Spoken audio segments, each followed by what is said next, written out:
우리가 그 주일학교에서 아이들 가르칠 때 보면은 교재에 이쁜 캐릭터들이 많이 있습니다. 근데 보면은 되게 재밌게 이렇게 많이 그려놔서 옛날에 저희 배울 때보다 참 좋았던 것 같아요. 그 중에 이제 아이들한테 제일 인기 있는 캐릭터들이 있는데 뭐 모세, 다윗, 요셉, 뭐 다니엘 이런 캐릭터가 있는데 창세기에서는 이 노아 캐릭터가 꽤 인기가 있습니다. 노아 얘기는 싫어하는 사람들이 별로 없고 또 아이들도 한번 가르쳐 주면 다 잘 기억을 해요. 노아가 홍수가 났는데 방주를 타고 이렇게 또 동물들을 다 방주에 이렇게 담아서 구원했다 이런 얘기를 들으면 아주 신기해하고 또 재밌어 합니다. 또 그림에 보면은 이렇게 또 호랑이, 사자 뭐 이런 애들이 배에 다 타고 있으니까요. 또 얼마나 좋습니까? 그런데 사실은 이제 말씀을 잘 읽으면 이게 그렇게 재밌는 내용이 아니라 아주 진지하고 좀 엄중한 말씀이라는 것을 우리가 알게 됩니다. 사람들이 땅에서 번성하면서 이렇게 죄악이 급속하게 퍼지기 시작했어요. 거의 누구도 제어하지 못할 정도로 사람들 가운데 이렇게 광기, 악이 막 드러나서 하나님이 이들을 심판하실 수밖에 없었다 이렇게 말씀드릴 수가 있어요. 그래서 이런 심판 가운데 하나님이 의로운 사람 노아에게 명해서 큰 배를 만들게 했어요. 이게 방주입니다. 방주를 영어로 아크라고 불러요. ARK 이렇게 해서 아크라고 그러는데 원어의 뜻이 뭐냐면 상자예요. 상자를 말할 때 그냥 아크라고 불러요. 그래서 모세가 나일강에 이렇게 상자에 담겨서 떠내려가잖아요. 그때 그 상자도 그냥 아크라고 불러요. 그리고 법궤가 들어 있는 이제 십계명 돌파에 들어있는 법궤라고 그러죠. 법궤가 이렇게 직사각형 모양의 상자인데 그 법궤도 아크라고 불러요. 그런 뜻이에요. 그래서 우리가 생각하는 멋진 배는 아니고 그냥 박스 모양의 그죠?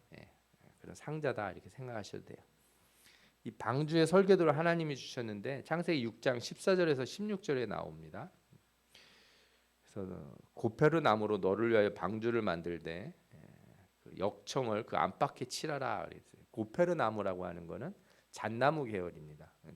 높이가 한 30m까지 곧게 자라는 나무라는데 고대 유적이나 자료들 보면 배를 만들거나 할 때 이 잣나무를 주로 사용했다고 그래요. 추위에도 강해서 아주 단단하고 뭐 건축 재료 뭐 이런 데로도 사용이 많이 됐다고 합니다. 그래서 이걸로 방주를 만드는데 길이가 300규빗, 너비는 50규빗, 높이는 30규빗이라 거기에 창을 내되 위에서부터 한 규빗에 내고 그 문은 옆으로 내고 상중하 3층으로 할지니라. 3층짜리 배를 지으라고 한 거예요. 이게 어느 정도 크기가 될까 사람들이 많이 생각을 하는데 규빗이라고 하는 단위가 뭐 45cm다, 어디는 50cm다, 뭐 어디는 30cm다 막 이래요. 대충 한 45cm로 여기면은 길이가 한 135m, 폭이 23m, 높이가 13.5m 정도 된대요. 뭐 잘 생각이 안 드실 거예요. 이 정도가 어느 정도인지. 큰 뭐 운동장이라고 생각하시면 돼요. 운동장의 높이가 3층 정도 되는 큰 높이에 3층이 더 되겠죠. 13.5m면은 그 정도 되는 박스 형태의 구조물이다 이렇게 보시면 돼요. 그래서 생각해 보면 한번 만들어 보고 싶지 않습니까? 그래서 사람들이 만든 적이 있어요. 대표적인 게 2014년에 네덜란드에서 요한 하위버르스라고 하는 사람이 6년간 걸려서 만들었대요. 근데 이거를 이제 기사들마다 만든 기간이나 비용이 좀 다 다르게 나와서 제가 뭐가 맞는지는 잘 모르겠는데 대충 한 420만 불 정도 들었다고 합니다. 무게가 3,000톤쯤 된다고 그래요.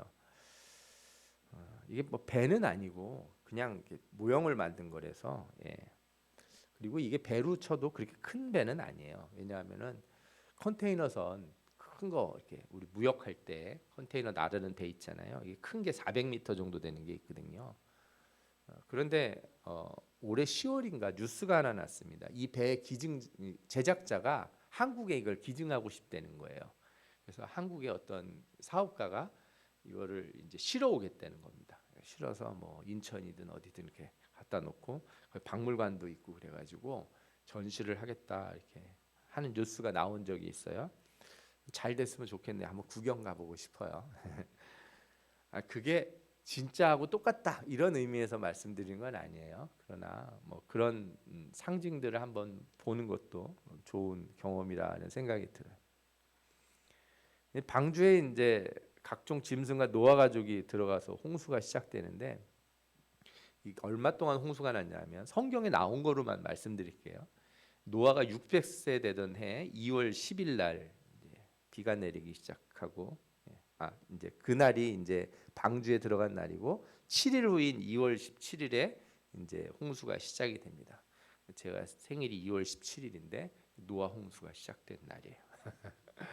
홍수가 완전히 끝나던 해가 그 다음에 노아가 601세 601살이 됐던 해 2월 27일 그러니까 홍수 기간이 어느 정도였냐? 한 달을 30일씩 보통 잡거든요. 당시에 한 370일 정도 이렇게 비가 왔다.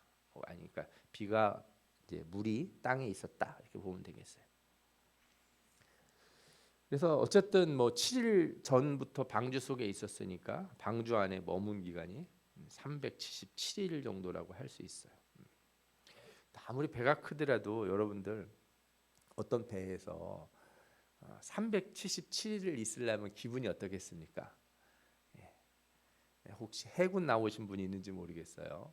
제가 예전에 그 군에 가서도 뭐 강의를 한 적이 있어서 해군 본부에 가서 배를 봤는데 이 병사들이 이렇게 잠잘 수 있는 곳 있잖아요. 되게 좁습니다. 잠수함 같은 데는 더 좁아요. 이렇게 누워서 자면 자기 얼굴 위에 이렇게 다음 사람 침상이 이렇게 보일 정도로 이렇게 거의 뭐 토스트 마냥 이렇게 살더라고요. 그러니까 동물들도 많고 사람도 많은데 뭐 크루즈선도 아닌데 이 오랜 시간 동안 이 노아 방주에 있으려면 얼마나 힘들었을까 하는 생각이 들어요.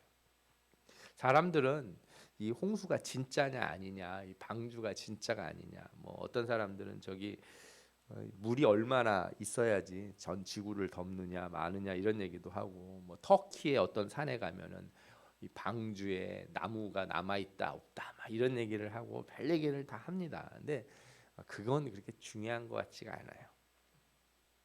저는 하나님이 왜 이런 노아의 방주 얘기를 우리에게 주시고 이 방주에서 어떤 일이 일어났는가 이런 걸 생각하는 게 더 중요한 일이라고 생각이 듭니다. 먼저 이 노아의 방주에는 기본적으로 몇 가지 큰 상징들이 들어 있어요. 가장 중요한 상징이 뭐냐면 죄로 인한 세상의 심판이라고 하는 것이에요. 성경은요 앞으로 일어날 일들에 대한 그림자들이 다 들어 있어요. 항상 말씀이 있고 그 말씀이 실현된 것이 있고 그 실현된 것이 또한 앞으로 일어날 어떤 일에 대한 그림자로 들어 있다는 거예요. 근데 여러분들이 노아의 홍수를 가볍게 보시면 안 되는 게 이게 종말에 일어날 심판과 아주 깊은 관련이 있다는 거예요. 예전에는 하나님께서 타락한 세상을 물로 심판하셨는데 미래에는 좀 다른 방식이 될 거라 많은 사람들이 생각을 해요. 베드로후서 3장에 그런 말씀이 나오는데 이런 말씀이 베드로후서 3장 7절과 12절에 있어요. 이제 하늘과 땅은 그 동일한 말씀으로 불사르기 위하여 보호하신 바 되어 경건하지 아니한 사람들의 심판과 멸망의 날까지 보존하여 두신 것이니라. 어떻게요? 불사르기 위해서 현재 그냥 남겨져 있다는 거예요. 3장 10절에도 그러나 주의 날이 도둑같이 오리니 그날에는 하늘이 큰 소리로 떠나오고 물질이 뜨거운 불에 풀어지고 땅과 그 중에 있는 모든 일이 드러나리로다. 12절에도 하나님의 날이 임하기를 바라보고 간절히 사모하라. 그날에 하늘이 불에 타서 풀어지고 물질이 뜨거운 불에 녹아지려니와 하는 말씀이 있어요. 그러니까 미래의 심판은 불의 심판이다 하는 말씀들이 있는 거죠. 두 번째로 이 노아의 방주의 이야기가 가지고 있는 큰 상징은 뭐냐면 하나님이 심판하시기 전에 그 택한 자들에게 구원의 길을 제시하신다는 거예요. 하나님은 의로운 사람 노아를 통해서 방주를 건설하고 가족들뿐만 아니라 짐승들과 새들도 구원하도록 하셨어요. 이처럼 방주는 하나님이 주신 구원의 길이에요. 그러니까 심판이 앞으로도 있을 것이라고 생각하면 또 그 가운데 뭐가 있겠습니까? 구원의 방주가 있을 것이다. 예. 그렇다면 앞으로 올 장차 올 마지막 날의 심판의 구원의 방주는 무엇인가? 그것은 바로 예수 그리스도입니다. 예수 그리스도가 방주이고 그 예수 그리스도 안에 거하는 자들은 구원을 받을 줄 믿습니다. 그래서 이 예수 그리스도를 믿는 자들은 하나님께서 구원을 주신다고 성경에 여러 번 말씀하셨어요. 그를 믿는 자는 심판을 받지 아니하는 것이요 믿지 아니하는 자는 하나님의 독생자의 이름을 믿지 아니하므로 벌써 심판을 받은 것이니라. 믿어서 구원을 얻는다고 그럴 때 여러분들이 참 감사하면서 어떤 분들은 좀 의아해하거나 좀 아쉬워하는 분들이 있어요. 뭔가 이렇게 열심히 노력을 해서 뭐 시험을 보거나 그죠? 뭐 공적을 좀 쌓거나 이렇게 해서 구원을 받는다 그러면은 정당할 것 같은데 왜 자꾸 믿으면 된다고 그러나 왜 그렇게 그냥 우리가 안 믿나 믿으면 되지. 그런데 여러분들 잘 생각해 보면 믿는 것처럼 어려운 게 없어요. 믿는 게 이게 쉬운 게 아니에요. 믿음이라고 하는 건 여러분 나는 믿습니다. 여러분들 믿으면요 이렇게 손에 들은 것도 놓을 수도 있고 그죠? 믿으면 절벽에 붙들고 있는 나뭇가지도 손을 탁 놓고 떨어질 수도 있는 거예요. 우리 그런 훈련 할 때가 있거든요. 이렇게 이 선교단체나 데 가면은 사람 한 사람이 이렇게 서 있는데 그 뒤로 그냥 떨어지라는 거예요. 이런 데서 사람들이 밑에서 다 받을 준비를 하고 있어요. 그런데 그 뒤에서 누가 받아줄 거라는 거를 믿고 있으면서도 떨어지려고 그러면 이렇게 사람이 떨어져집니까? 잘 안 되거든요. 예. 그게 쉽지가 않아요. 믿음이라고 하는 거, 예수 그리스도를 믿는다는 건 그래서 관념적인 것이 아니에요. 진짜 믿으면 내가 손에 든 거를 이렇게 놓을 수가 있어야 되는데 내가 있는 거 없는 거 다 들고 예수님 말고도 나에게 구원의 길들을 다 만들어 놓고 그죠? 옛날에 한참 핵전쟁 난다고 막 1970년대 80년대 그럴 때 어떤 사람들은 땅 막 파가지고 벙커 만들고 그랬다는 얘기 제가 드렸잖아요. 요즘도 그런 분들이 있대요. 미국의 부자들은 다 땅 속에 벙커 만들고 산다는 거예요. 그러니까 여러분들도 주님을 믿으시면서 예수 믿는다고 하면서 만약에 내가 세상이 이렇게 되면 어떻게 피할까, 그죠? 뭘 만들어 놓고 어떻게 하면 대비를 할까 잘 생각해 보시면 그게 여러분들 아무 대책 없이 살라는 의미가 아니라 내 인생의 내 생명의 구원자가 누구인지 확실히 믿는 것과 아닌 것 사이의 차이를 여러분들이 잘 생각하셔야 된다는 거예요. 그런데 이 노아의 방주를 보면 한 가지 특징이 있는데 노아의 방주에는요 노아만 타질 않았어요. 노아는 의로운 사람이라 탈 만한 자격이 있는데 노아 가족들은 뭘 잘했는지 잘 모르겠어요. 근데 다 태워줍니다. 그리고 짐승들도 태우는데 정결한 짐승과 부정한 짐승들을 다 태워요. 참 신기하죠. 왜 하나님이 정결한 짐승들만 태워야지 왜 부정하다고 하는 짐승들도 태우냐. 당시에는 아직 율법이 주어지지 않았을 때예요. 시내산에서 율법이 안 주어졌을 때니까 어떤 게 정한 짐승인지 아닌지 우리가 뭐 돼지는 먹지 말아라, 뭐 뱀 이런 건 나쁘다, 뭐 이러잖아요. 다 구분을 해놨는데 이 당시에는 아직 그게 없었어요. 그런데도 하나님이 정한 것과 부정한 것을 구분하시고 그 숫자를 따르게 하셔서 태우게 하셨단 말이에요. 그래서 이 방주가 의미하는 바가 종말에 우리가 구원받을 예수 그리스도를 상징하면서도 한편으로는 가시적인 교회, 예수 그리스도가 머리 되시고 그 몸이 되는 교회를 상징한다. 이걸 알 수가 있어요. 그래서 교회는 구원받는 사람들이 모이긴 하지만 사실은 다시 뒤섞여 있어요. 이게 되게 중요해요. 그래서 우리가 방주를 이해하려고 할 때 가장 좋은 방법은 방주가 우리 교회다 이렇게 생각하시는 게 좋아요. 구원을 위해 모인 곳인데 여기는 정한 사람, 부정한 사람도 같이 있을 수 있구나 하는 생각을 해보는 거죠. 그래서 오늘 저는 이 노아의 방주 얘기를 가지고 이 방주가 되는 교회 안에서는 어떤 일이 있어야 되는가, 어떻게 해야 우리가 이 377일이나 되는 긴 기간 동안, 그죠? 방주 안에서 행복하게 잘 지낼 수 있을까? 모두 구원을 받을 수 있을까? 이것들을 함께 나눠보려고 합니다. 가장 첫 번째로 방주 안에서는 서로를 좀 이해를 해야 돼요. 제가 친한 친구하고 한번 여행을 가본 적이 있는데요. 저는 그 친구가 아주 오래 전이죠. 제가 이제 그 거의 고등학교 졸업하고 이렇게 대학 가기 직전이었던 것 같은데, 그때였나 대학 졸업할 때쯤이었는지 하여튼 기억이 잘 안 나는데, 하여튼 되게 젊었을 때 갔었는데 친한 친구니까 별로 문제가 없을 줄 알았어. 그런데 한 이틀 지나니까 알겠더라고요. 얘하고 나하고 식성도 다르고 배고픈 타이밍도 다르고, 예. 또 뭐 먹고 싶어 하는 거, 먹는 방식, 잠자는 잠자리, 이게 다 다르다는 걸 알았어요. 중학교 고등학교 때부터 그렇게 친하게 지냈는데도 불구하고 이렇게 며칠 같이 가까이 지내보니까 이게 어렵다는 걸 아는 거예요. 그래서 제가 뭐 그런 것만 보는 게 아니라 어떤 사람들은 그렇게 죽고 살자 이렇게 사랑한다고 그러면서 그래서 결혼해가지고 신혼여행 가서 한 며칠 만에 싸움이 벌어지는 사람들도 꽤 많이 봤어요. 같은 방에서 며칠 같이 자니까 이 사람이 양말도 똘똘 말아서 아무데나 던져놓고, 그죠? 수건도 막 너저분하게 해놓고, 화장실 변기도 막 이렇게 쓰고서 뚜껑도 안 덮어놓고. 사실 큰 걸로 싸우지 않아요. 여러분들이 부부싸움 뭐 이런 나중에 결혼하시고, 청년들 잘 들으세요. 나중에 부부싸움 하고 그럴 때 인류 평화와 뭐, 그죠? 지구 온난화 뭐 이런 거 가지고 부부싸움 하는 사람은 없어요. 다 그런 거 가지고 싸워요.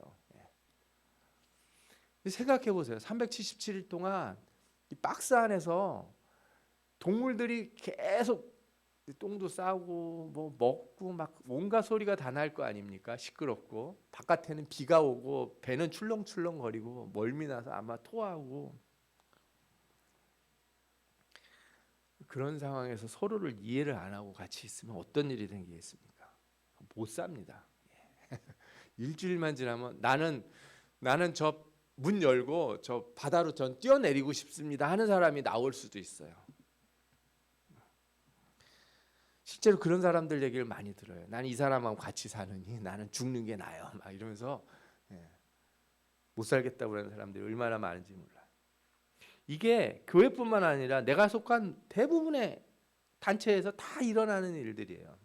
직장에서도 서로 이해를 못하면은 나는 저 과장 때문에 나는 회사 못 다니겠어요. 저 부장은 진짜 어떻게 꼰대인지 모르겠습니다. 저분들하고 회식을 하느니 저는 차라리 굶겠습니다. 이러는 사람들도 많아요. 뭐 동아리 모임 가서 취미생활 같이 한다고 사람들이 마음이 다 맞는 것도 아니고요. 하다못해 목사님들이 모인 모임에 가서도 다 만드는 사람들도 많이 보이거든요. 오늘 방주에 보면 부정한 것, 정한 것들을 함께 태우신 이유가 있어요. 우리가 사는 생활 동안은 내가 부정한 사람인지 다른 사람이 그런지 우리 구분할 수가 없어요. 우리 함께 모여 살면서 어떻게 해야 돼? 서로를 이해를 해야 되는 거예요. 이해를. 이게 교회의 가장 중요한 모습 중에 하나예요. 서로의 삶에 대한 이해가 없는 교회는 그건 뭐가 되겠습니까? 거기가. 신약에서 예수님은 종종 자신을 의사라고 표현을 했어요. 그리고 그러면 교회가 뭐가 되겠어요? 예수 그리스도가 머리이시고 그의 몸이 된 교회는 예수님이 의사라고 그랬으니까 교회는 병원이 되지 않겠습니까? 병원 가보셨습니까? 저도 이 수술하고 나서 병원에 이제 며칠간 입원을 했는데 병원에 오래 있다간 병이 될 것 같더라고요. 무슨 말인지 이해가 되실지 모르겠어요. 참 몸만 아픈 것뿐만 아니라 마음 아픈 사람들도 참 많이 와서 있고, 또 한편으로는 병이 나아서 또 쾌유가 돼서 나가는 사람들이 있잖아요. 그러니까 교회가 그런 곳이에요. 죄인들도 있고 죄를 용서받고 회개한 사람도 있는 거예요. 하나님 앞에 온전하게 살려고 애쓰는 사람도 있고, 어떤 사람들은 여전히 내 마음대로 살려고 하는 사람들도 뒤섞여 있는 거예요. 이게 교회예요. 그런데 교회에서 당신은 왜 그러냐, 왜 그 모양으로 그렇게 사냐, 이런 식으로 쳐다보기 시작하고 얘기하기 시작하면은 그럼 교회가 되지 못합니다. 그럼 어디로 가라는 얘기입니까? 바깥에는 홍수가 나서 다 죽어가는데 가서 물로 빠져 죽으라는 얘기도 아니고, 아니면은 나는 이 사람들과 같이 여기 못 있으니 다른 배로 가겠습니다. 가실 겁니까?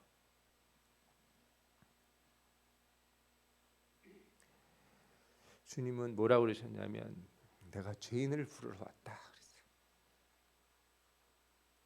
병든 사람을 부르러 왔다. 조금 병원에 먼저 왔다고 해서 새로 들어온 병자들 보고서 이렇게 화내고 그러면 안 돼요. 신앙생활 오래 했는데도 병이 잘 안 고쳐지는 것 같은 사람 보이고서 어떻게 예수를 오래 믿어도 그러냐고 그런 얘기하면 그것은 방주 안에서 우리가 할 일이 아니에요. 골로새서 3장 13절에 누가 누구에게 불만이 있거든 서로 용납하여 피처 용서하되 주께서 너희를 용서하신 것 같이 너희도 그리하고. 주님이 우리를 용서하신 것처럼 서로 용납하고 용서해야 될 줄 믿습니다. 우리가 같은 방주에 타지 않았습니까? 그렇죠?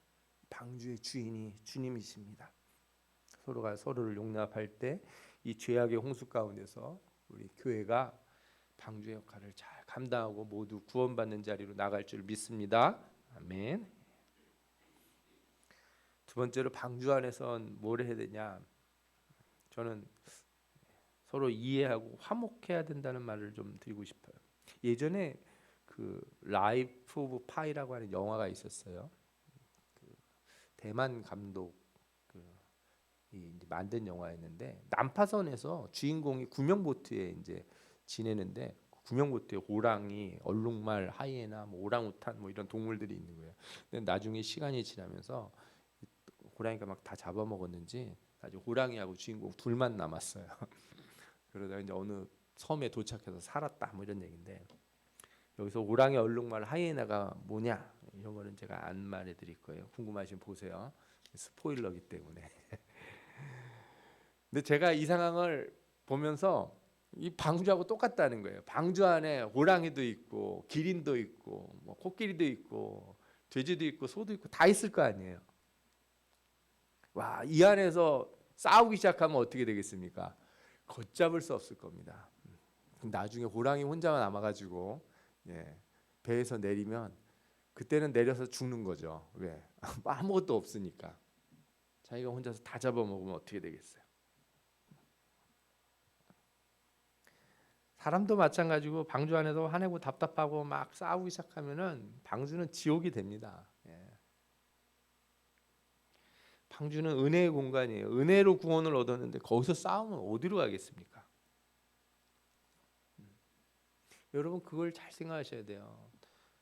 내가 여기가 아니면 어디 갈 데가 있는가? 내가 예수 그리스도 말고 내가 어디로 갈 데가 있는가? 아무리 좁고 짐승들 냄새가 나고 먹을 게 부족하고 햇볕이 들지 않아도 이 안에서 우리가 화목할 때 살아갈 수 있는 거거든요. 여러분들은 교회가 방주라고 확실히 생각하십니까? 그렇게 믿습니까? 아멘? 강요하는 것 같아서 좀 미안하긴 한데 방주예요.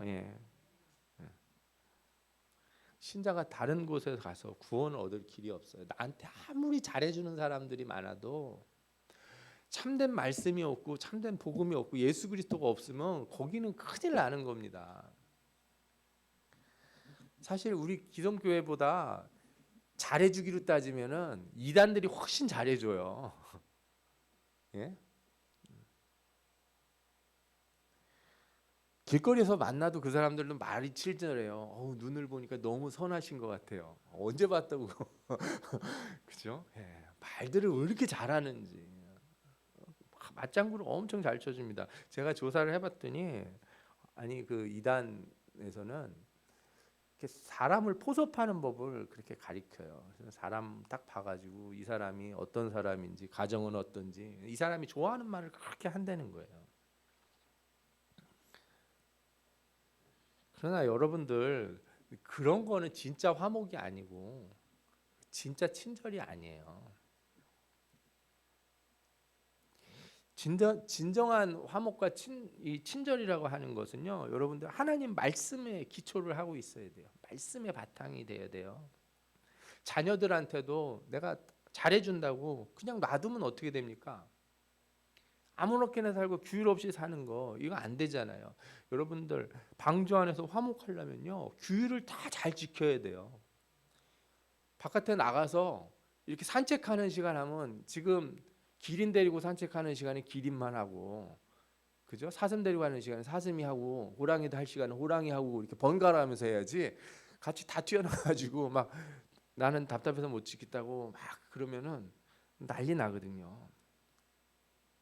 그러니까 참된 화목이라고 하는 거, 교회가 바르게 구성되려고 그러면 말씀에 기초를 해야 돼요. 가정도 그렇고 사회도 그렇고 어디서든지 그렇습니다. 여러분들, 하나님께서 우리에게 항상 뭐라고 그러시냐면 너희 서로 화목하라. 혹시 마음에 이렇게 누가 꺼림직하고 그런 게 있으면은 하나님 앞에 예물을 드리기 전에 가서 화목하고 와라. 말씀을 지키고 순종하고 오라고 그러지 않습니까? 세상에 날 좋아하는 것 같고 그럴듯한 것이 많이 있지만 여러분들은 이 구원을 이루는 이 생명이 있는 참된 방주 안에서 화목하며 화합하며 즐거운 신앙생활을 해야 할 줄 믿습니다. 모두가 그런 아름다운 교회를 만들기 위해서 애쓰는 여러분들 되시기를 축원합니다. 아멘. 세 번째로, 이런 화목이라는 게 이제 말만 가지고 되는 건 아니잖아요. 그러면 뭘 해야 되냐? 맡은 바 사명을 잘 감당해야 돼요. 이 방주 안에서 제가 만약에 산다고 생각하면은 제일 먼저 아침에 일어나면, 아침이 이제 되겠죠. 자고 일어나면 해야 되는 게 뭐예요? 방주를 쭉 돌면서 층층이 애들 똥을 치워야겠죠. 그리고 건초를 주고 뭐 사료를 주고, 예. 뭐 닭이 달걀을 너무 많이 낳았으면 그 닭 깨가지고 애들이 병아리가 너무 많이 늘어나면 안 되잖아요. 어떤 애들은 새끼를 많이 낳는 애들도 있고 어떤 애들 조금 낳는 애들도 있고, 정리도 좀 해주고 계란 후라이도 해 먹을 건 좀 챙겨놓기도 하고.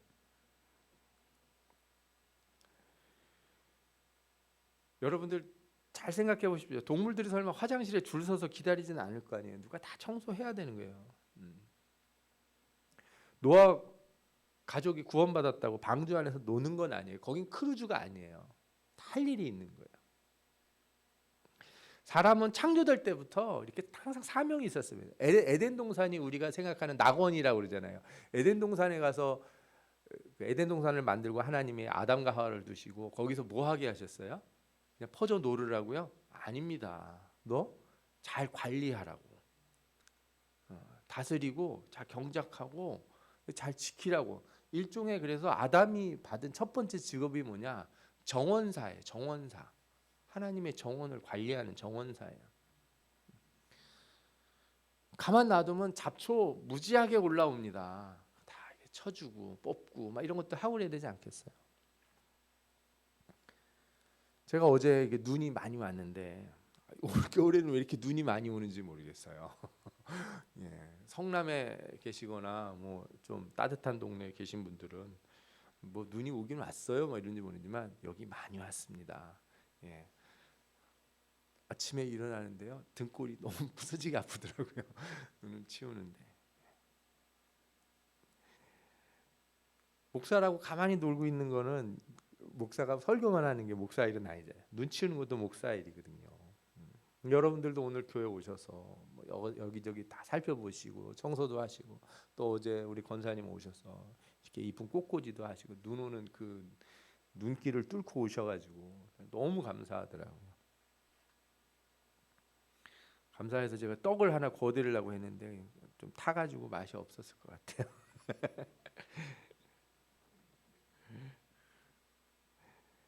천국도 마찬가지예요. 천국 가면 여러분들 영원히 놀고 먹는지 아시는데 그건 지옥입니다, 여러분. 아무 할 일도 없고 가만히, 그죠? 예, 누워서 잠만 자면, 물론 어느 날 피곤할 때 여러분들 좀 푹 잤으면 좋겠다 그런 생각이 드실 때가 있잖아요, 그죠?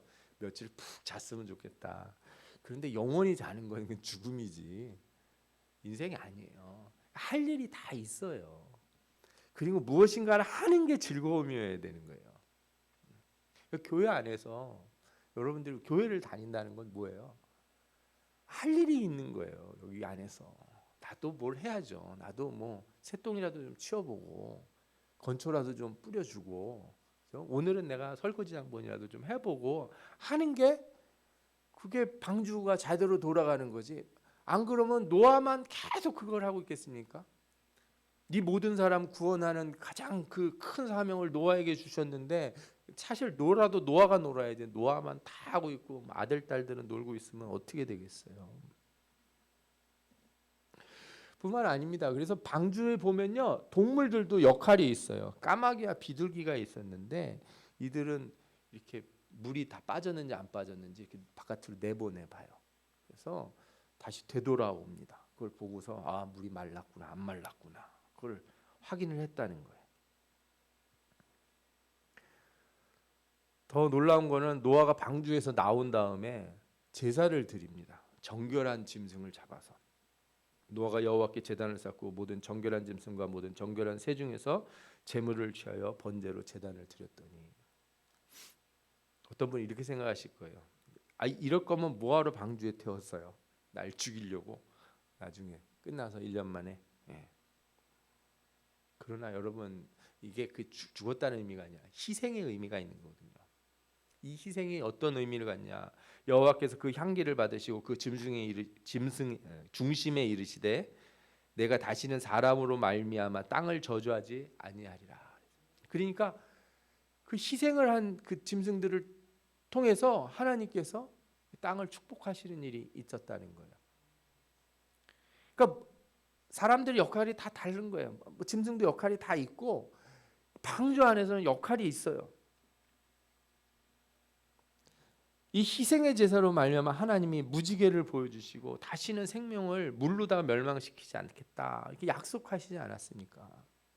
그리고 이 약속을 보면요, 이 약속은 노아 가족에게만 준 것이 아니에요. 육체를 가진 모든 생물 사이에 주신 약속이에요.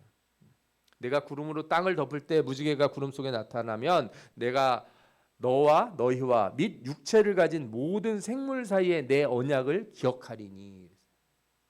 노아 언약의 핵심이 뭐냐면 사람하고만 맺은 게 아니라 모든 생명과 맺은 언약이에요. 이게 그 희생의 제물이 얼마나 큰 역할을 했는지 몰라요. 그래서 방주 안에서도 많은 역할이 있지만 제일 어려운 역할이 바로 뭐예요? 이 희생의 역할이에요. 누군가는 희생을 해야 방주가 돌아가는 거예요. 가정에서도 그렇고 교회에서도 그렇고 여러분들 뭐 예를 들어 집안일도요. 신혼부부가 서로 표 만들어 가지고 정확히 딱 잘라서 5대5로다가 뭐든지 할 수 있을 것 같습니까? 사랑은 5대5가 없는 거예요. 그죠? 예, 더 많이 사랑하는 사람이 더 많이 하고 희생하고 그러는 거지. 그죠? 그거 빡빡 우기는 사람 그런 집은 오래 못 가요. 그렇게 나누려고 하는 그런 행위는 이혼할 때 법정에서 하는 짓이에요. 그죠? 재산 어떻게 하면은 한 푼이라도 더 나누려고 하는 건. 희생이라고 하는 것은 모든 것을 이렇게 붙여주고 연결해주고 단단하게 해줍니다. 교회가 단단해지려면 어떻게 해야 돼요? 누군가의 희생이 있어야 되는 거예요. 가정이 단단해질 때도 그렇고 회사가 단단해질 때도 그렇고 누군가 좀 더 열심히 하고 내가 누군가 먼저 솔선수범하고 누군가 먼저 애를 쓸 때 그때 모임이 단단해지는 거예요. 그렇게 단단한 교회가 다른 사람들도 이렇게 다 모을 수 있고 품을 수가 있어요. 마치 우리 눈사람 만들 때 가운데다가 연탄재라도 넣고서 단단한 게 있어야 이게 말리는 거 아닙니까? 뭉쳐지고. 우리가 이렇게 단단하게 희생을 통해서 하나가 될 때 이 교회가 참된 구원의 방주로서 역할을 다할 줄 믿습니다. 아멘. 여러분 우리가 그런 기도 많이 하잖아요. 우리 교회가 많은 사람들을 구원하는 방주가 되게 하여 주옵소서. 영혼을 살리는 방주가 되게 하여 주옵소서. 그렇다면 이 방주에 마음이 괴로운 자, 외로운 사람들, 고난 속에 있는 사람들, 죄 가운데 있는 사람들, 슬픈 사람들, 병든 자들, 모든 사람들을 받아들일 준비가 되어 있어야 됩니다. 연약한 지체들을 이해하고 위로하고 서로 화목할 수 있는 이런 준비가 되어 있어야 됩니다. 내가 희생해야 다툼이 일어나지 않는다는 걸 아셔야 됩니다. 사람들을 이 방주 밖으로 몰아내면 안 돼요. 자꾸 안으로 품어주셔야 돼요. 나가면 죄악의 홍수가 몰아칠 뿐입니다. 그러기 위해서 우리가 맡은 바 사명을 잘 감당해야 될 줄 믿습니다. 교회 안에서 여러분들 기도하는 사명, 봉사하는 사명, 청소하는 거, 성가대. 어떤 분이 저한테 그 얘기 하더라고요. 우리 교회 와서 성가대를 보고 처음에는 저렇게 사람도 별로 없는데 성가대를 하시냐 그러더라고요. 그런데 시간이 지나서 은혜가 됐다는 거예요. 여러분들 성가대 보시고서 내가 뭔가 하고 싶다 하는 마음이 막 드시잖아요. 그럼 저한테 빨리 얘기를 하세요. 아멘. 교회를 보고 어딘가 내가 이거 참 교회가 왜 이렇게 돼 있지, 여기 좀 이렇게 했으면 좋겠다 하는 마음이 들면 손을 바짝 들고서 저한테 말씀을 하십시오. 전구가 깜빡깜빡 거린다, 굳이 저한테 묻지 않으셔도 돼요. 여러분들이 다 하실 수 있어요. 제가 다 여러분들에게 드릴게요. 그러기 시작하면은 교회가 행복해요. 가정도 그렇게 하면 행복해요. 아시겠어요? 가정도 그렇게 해야지 행복한 거예요. 관계도 그렇게 해야지 행복한 관계가 되는 거고, 직장에서도 그렇게 할 때 그 사람이 정말 회사에서 인정받는 사람, 저 사람이 있어야 우리 회사 돌아가는 사람, 이런 얘기를 듣는 거거든요. 여러분들이 그런 분들이 다 되시기를 바랍니다.